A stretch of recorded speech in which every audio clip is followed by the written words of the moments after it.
All right, let's get into it. Today, we are exploring one of the most incredible, most complex, and just fascinating structures in your own body, the human shoulder. I mean, seriously, have you ever stopped to think about it? That simple act of reaching for a coffee mug, or throwing a ball, or even just giving someone a hug, it involves this incredible symphony of bones, muscles, and ligaments, all working together in perfect harmony. And the conductor of that whole symphony? Well, that's the pectoral girdle. Okay, so let's dive right in. Our body's framework, our skeleton, is basically split into two main parts. You've got the axial skeleton, that's your skull, spine, and ribs. It's your central core. And then you have the appendicular skeleton, your limbs. The shoulder, it's the amazing, dynamic link that connects the two. So here's the game plan. We're going to start with its main job, connection. Then we'll get to know the two key bones involved, the collarbone and the shoulder blade. After that, we'll see how the muscles bring this whole thing to life. And finally, we'll wrap it all up by seeing why it's truly an engineering masterpiece. So, what is the shoulder's number one job? I mean, what's it really all about? Simple. It's all about connection. It is the anatomical bridge that hitches your arm to the rest of your body. Now, the official term for this whole structure is the pectoral girdle, and it's made up of this powerful duo of bones, the clavicle, which, you probably call your collarbone, and the scapula, or your shoulder blade. Together, these two form the entire foundation for every single move your arm makes. And this diagram right here shows the whole setup perfectly. You can see the clavicle at the front, connecting to your sternum, your breastbone. And then, in the back, you've got the scapula. And together, they create this socket for the humerus. That's the bone in your upper arm. But this isn't some rigid connection. It's a mobile platform designed for a totally incredible range of motion. All right, let's talk about our first key player, the clavicle. A lot of people just know it as the collarbone, but believe me, its structural importance is way, way bigger than its name might suggest. Get this. This is probably the single most important thing to know about the clavicle. It is the only bony attachment between your arm and the rest of your skeleton. Just think about that for a second. Every single force, every push, every pull, every lift is transmitted to your core through this one slender S-shaped bone. It acts kind of like a strut, holding your shoulder out and away from your body. Now, what's really wild is that if you were to hold a clavicle, you'd notice this huge difference between its top and bottom. The superior surface, the part you can actually feel right under your skin, is surprisingly smooth. But then you flip it over, and the inferior surface is this landscape of rough patches and grooves and bumps. And that's not a flaw, that's a work site. All that roughness is exactly where powerful ligaments and muscles anchor themselves.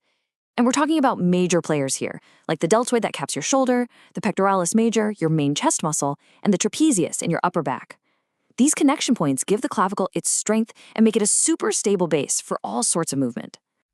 Okay, on to our second key bone, the scapula. This thing is a true anatomical wonder, and I like to call it the floating anchor. Yeah, so unlike the clavicle, which is pretty firmly attached at both ends, the scapula mostly just floats. It's held in place against your back by this complex web of muscles. Its big, flat, triangular shape provides this massive surface area, a huge canvas for all those muscles to attach to. And this is where we find the glenohumeral joint. That's the main ball and socket of the shoulder. The best way to understand it is with this classic analogy. The head of your arm bone is like a golf ball, and the socket on the scapula is the tee. It's a perfect image, right? This design allows for a phenomenal range of motion, but it definitely comes at a cost: stability. Now, the scapula isn't just a flat triangle. It's got these really distinct landmarks, and you can feel some of these on yourself. The acromion, that's that bony point at the very top of your shoulder.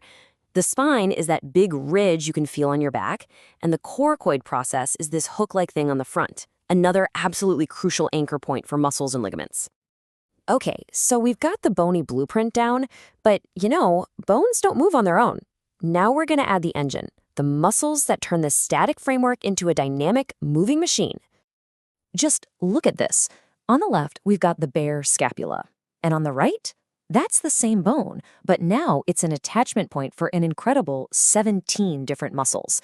Every single colored area you see shows where a muscle pulls or rotates or stabilizes. It is a total beehive of activity.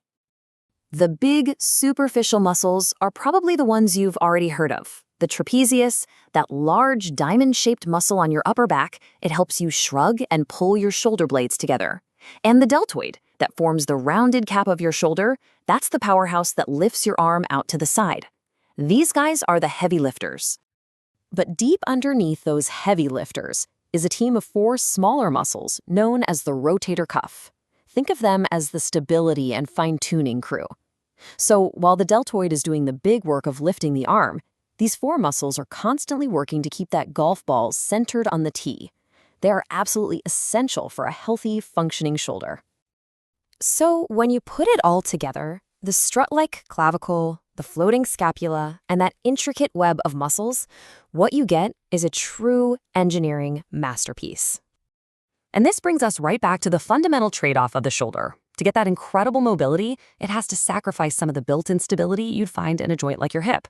And this delicate balance is the real key to both its amazing function and its vulnerability. So let's look at a real-world example of this anatomy in action.